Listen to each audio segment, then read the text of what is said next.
now it is time for our top five segment, man, and we teased it at the top of the show this week. It is top five favorite Pixar films. Pixar celebrated its 39th anniversary as a company this past week, so we wanted to do some honoring of the legendary animated company and do a top five about them. And man, oh man, it was definitely hard, that's for sure. And the last couple weeks, Dustin and I have been trying to get the people, the listeners, the followers, everybody more involved. So we want to get you involved as well. You get to help us pick our top fives. Of course, there are lists, so we will give you some options of what to pick for. And my fifth and fourth pick were helped out by some fellow followers on social media. So I know that Dustin did that a week prior, a week Yep. ago, and so we want to try to do that a little bit more so we can get y'all more engaged. And it's been fun so far. Great picks so far. It has been. It's exciting, and I had one taken off my list and replaced by another one last week because of. So you never know with our listeners. They're like, hey, wait a minute, maybe this one's better. So like, okay, fair enough. And I don't know if you had that same kind of a result thing or if your initial picks were the ones that they picked also. But we're about to find out. What was your number five, man? That's for sure. Well, my number five goes to Brave, which was honestly surprising because I was going up against Ratatouille Mm, with for that one on social media, and I felt like that one was going to get more likes and more poll numbers, but I guess not. Brave is a great movie too, and I really for like sure. Brave.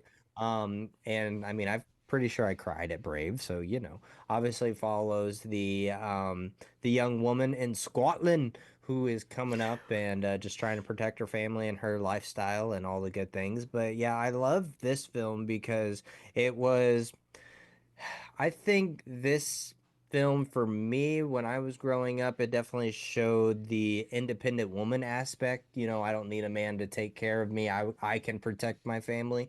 So I love what that film and that concept brought to the table for other young women who are watching this film and growing up and realizing, hey, I can do this by myself if I do choose so. So that's always nice. But I mean, the animation is great. I love the Scottish culture. And then recently finding out that I am part Irish and Scottish. So, I mean, that's also cool. But yeah, I thought it was a great one to have on my list. Number five, Brave. No, I love the movie, man.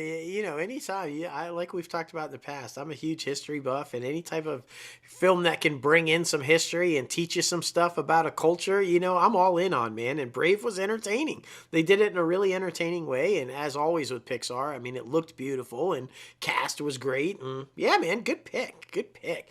All right, my number five because it only made sense. It bridges generations, if you will, which is why I really kind of gravitated to this film. Um, Cars, Cars, yeah, Lightning and Mater. You got sleek, new, fast, young, and you got you got Mater, who's kind of just old, beat up. We're gonna get it done or get her done. It's I think the story behind this, yes, it's about cars. Yes, that there's all this other stuff going on. But for me, the context of the story that really drew me to this film and why it's my number five on my list is just that the relationship between two identities that are so drastically different and yet exactly the same. They find that common ground, they find that friendship, they find that ability to be each other's person to get through things, and for me, that's what really drove me to this film. Is it exciting? Yes. Yeah, there's cameos out the butt with all the different cars, y'all. It's like pretty much you name them in Hollywood at that point, they were in this film. Paul Newman, I mean, legend. All right, and Paul Newman was racer. He raced cars. So come on. But it only made sense. I gravitate. All of my films on my list are all kind of things that have a meaning to me. Why did this work for me? And you and I are example of old and young and trying to figure out how that works and yet make it click and the learning from each other and growing with each other and all these things.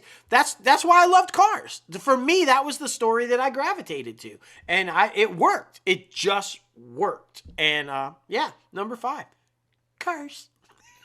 And a little piece of trivia, I don't know if a lot of people know, but a certain someone helped with the screenplay of Cars. A little guy named Dan Fogelman, Yes, who did This Is Us and Now Paradise Paradise. and a couple of different ones. But yeah, I didn't know if a lot of people knew that. But yeah, I Yeah, thought that was a very interesting he worked anecdote. on a Disney film.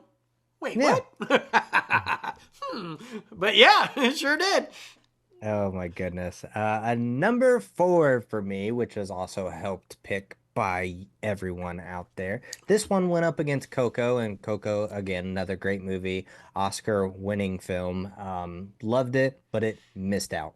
And because its challenger was Inside Out, which only makes sense. Inside Out is my number four pick, and I think what this film did for all generations is bring more awareness to mental health. And I think it came out at a perfect time to where this is when mental health started becoming a talking point of conversation like, hey, we need to address this.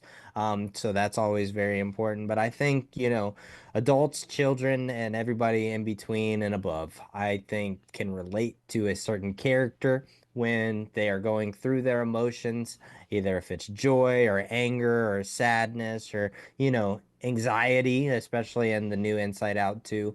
I think what they do is help you identify what you're going through, and it gives you an opportunity to do inner work to realize what you need to process. And I think that's why this film is great, and it's beautiful animation, obviously some great freaking content IP out there too, because it's made a shit ton of money. Without doubt. So yeah, number four for me, Inside Out. Mm.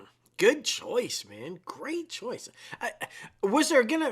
There was no doubt that these lists were both gonna be fantastic, though. Because has Pixar made a bad film? I don't think so. Like Yeah, right. it's pretty hard to have one. My number four. Again, it was so powerful and emotionally driving for me that I could not have this one on my list.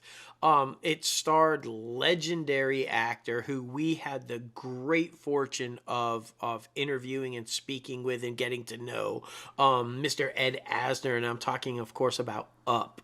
Um, who doesn't want a lifelong love story, right? Generations, you meet your one, the person, and you're with them and you have it. And then what happens when they're gone?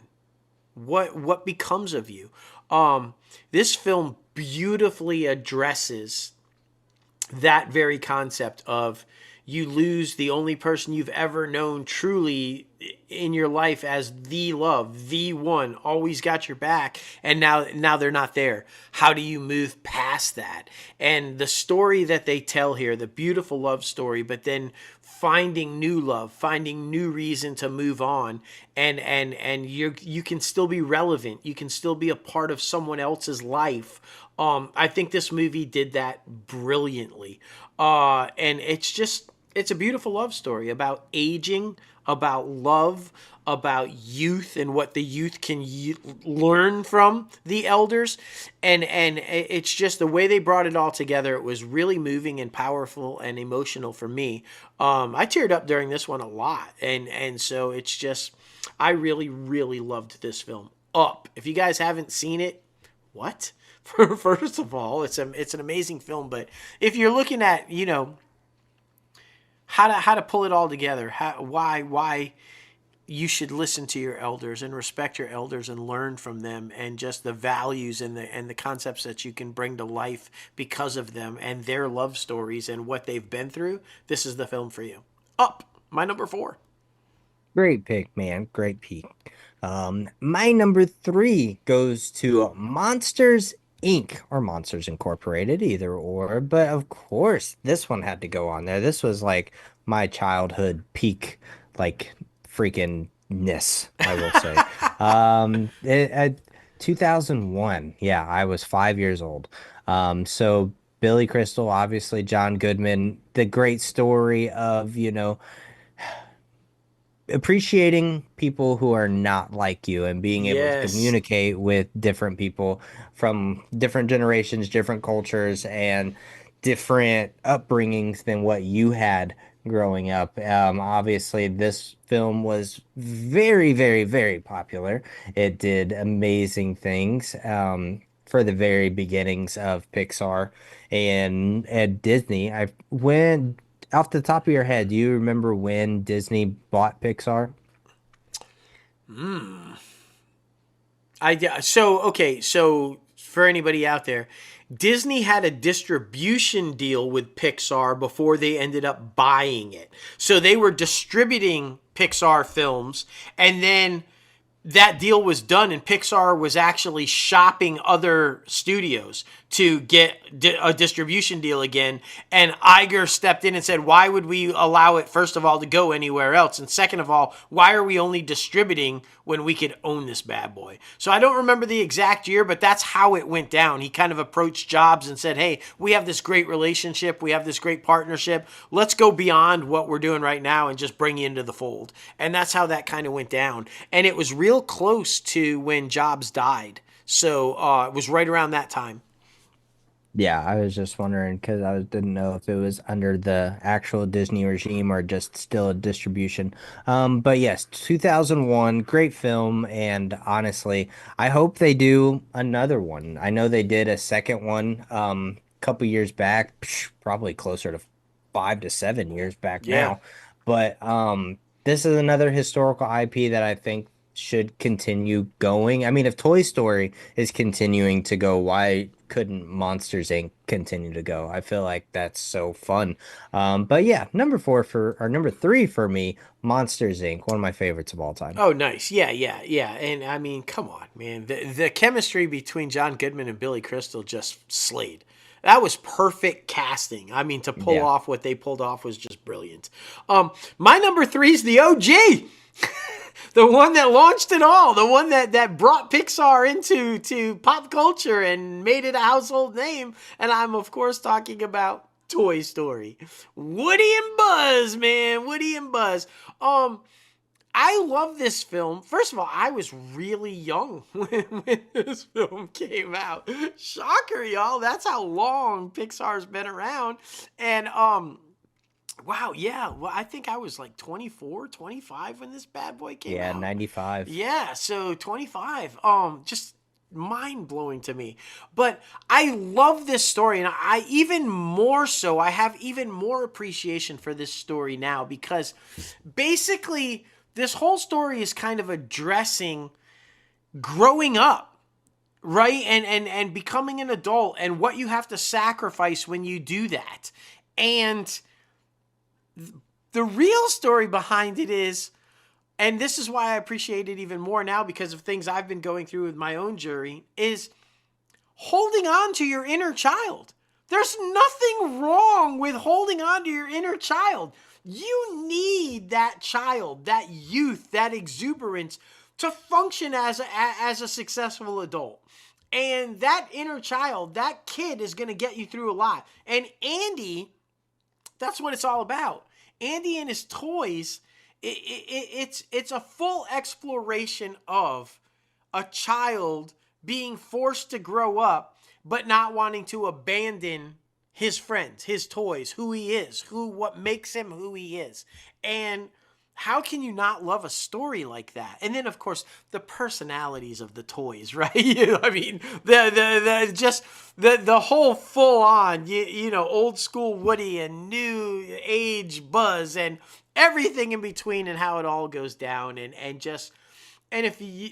I mean, I feel like because of the year that was released and the people that were involved behind the scenes in making that film, all those toys were things that just were part of my childhood. The little green army soldiers and all. I mean, I just, come on, man. Cowboys and Indians and all the things that they show and highlight throughout Toy Story. Just, it was epic. It was epic when it came out. I loved every second of it, and I love it even more now. And like you said, they're just continuing to tell that story.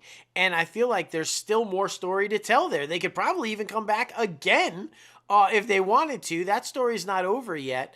And I Well, just yeah, love it. remember Toy Story 5 is already Yeah. in development. Yeah, so we there's more coming, more of Andy's life and how that's gonna play out. So I had to put this one for all those reasons. It's OG. Really, I don't think we'd have all the Pixar movies that we have if this one failed.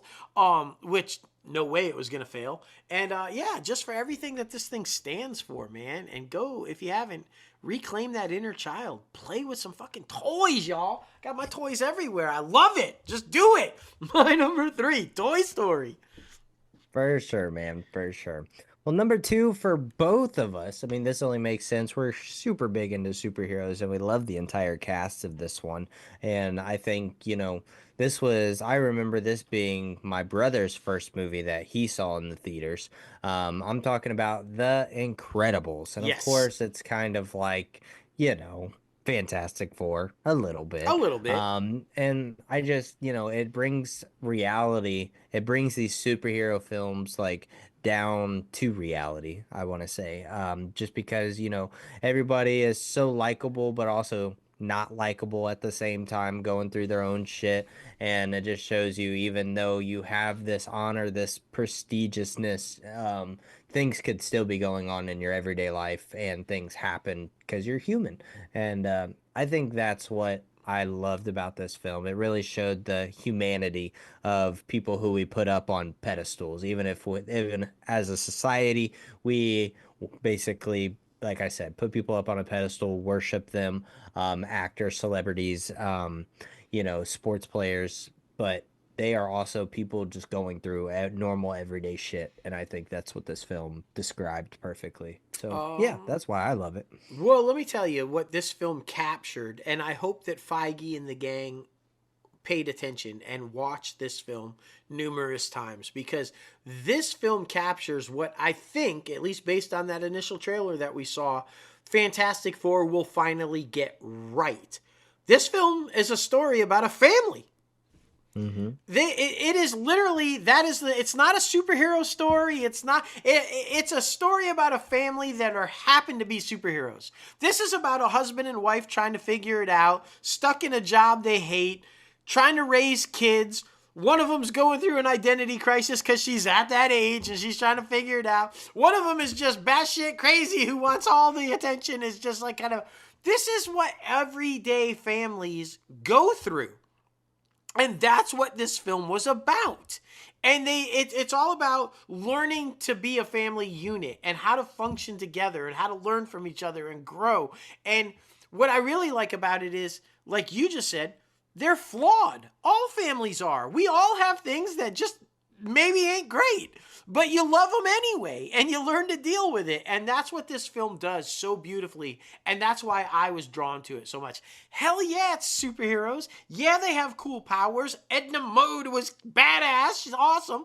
But for me it brought it back to the context of what it's all about. Family.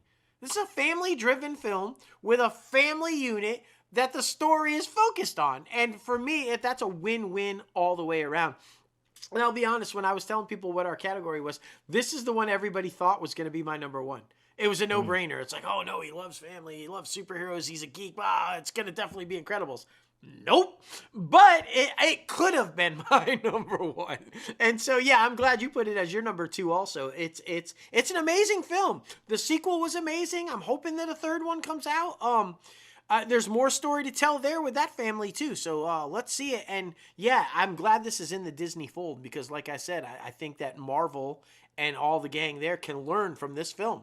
They really can. This is what will make Fantastic Four successful. That's all I'm saying. For sure, man, for sure. Well, my number one goes back to another one of the classics, one of the first ones. I think it was actually the second one after Toy Story that kicked off Pixar. And I'm talking about Finding Nemo. Mm. Man, oh man, this is so freaking good. We watched it again the other night. We do Rewind Fridays where we go back and watch films that we absolutely love. Just throw it on in the background and remember why we love these films. But we put on Finding Nemo, and it definitely it reestablished faith that even if you think nobody is in your corner, there's always going to be somebody in your corner. Yeah. No matter, if you get yourself into shit, somebody's going to help you try to get yourself out of sticky situations. And obviously, the cast is amazing. The technology was amazing for that time. They did amazing with Finding Dory as well. But this one, like, you can't touch, man. It's so freaking good. Like, I know how Disney is trying to do all of these live action remakes.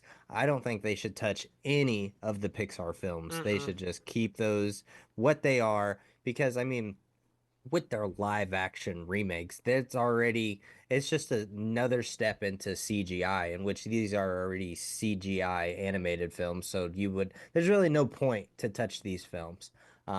But yeah, man, Finding Nemo, my brother used to go to bed to that every single night. So there for a while, I did have that memorized because we shared a room when we were younger. But yeah, it's one of those though that if it's on, I gotta watch it. It's such a classic. But yeah, number one for me, Finding Nemo. So good, man. So good. Man, yeah, it brings back a lot of memories, and what a phenomenal, just everything about it, the messaging, everything. I'm right there with you. My number one, and I think that I was heavily drawn to this as my number one, because of lately all the stuff that we've been doing with mental health and the focus on just life. And this film is exactly that. It's all about life. My number one is Soul. Hmm. This is a story about a music teacher whose dream is to play with the legends, jazz legends. He wants to be a jazz performer. Um, but an accident happens, and he ends up in between heaven, heaven and earth, kind of like in a limbo where all the souls are before they're sent to earth. Comes across 22, and she's so sure she wants to go to Earth. She doesn't see the reasoning behind it. She doesn't think it's all that great. And the purpose of this film is he's trying to find his way back, and he educates and informs 22 about why life is so wonderful, why being on Earth and all the things that you can do while you're alive are worth it. And I think that's so critically important to people these days, because mental health and depression and the alarming rate at which we're seeing suicides and people just wanting to not live anymore, thinking that it's just so bad that they don't want to be here anymore. And this film does a beautiful job of showing you why it's absolutely you should be here, and why life is worth living, and all of the things that come with it, the highs, the lows, the joys, the everything about what makes life great.